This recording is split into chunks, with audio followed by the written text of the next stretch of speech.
Neexistuje téma, o ktorej by sa s deťmi nedalo hovoriť.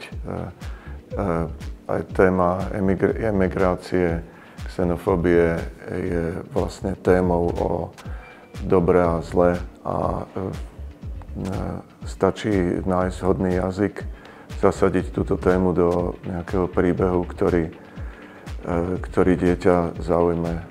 Aj Útek je vlastne iba dobrodružný príbeh, kde chlapec prechádza mestami, ktoré zobrazujú ľudské vlastnosti.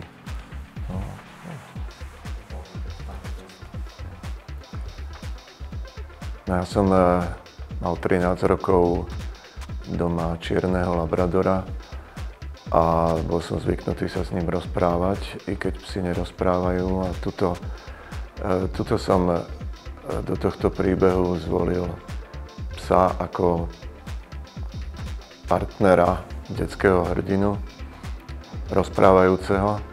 Ja si myslím, že deti majú veľmi hlboký vzťah k zvieratám a môžu sa s nimi stotožniť rovnako ako s detským hrdinom.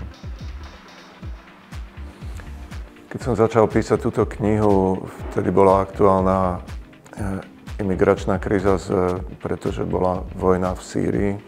Kniha vyšla v roku 2016, ale inšpiroval som sa svojimi cestami a situáciou v okolí Čadského jazera v Kamerune, kde tiež milióny ľudí museli odísť.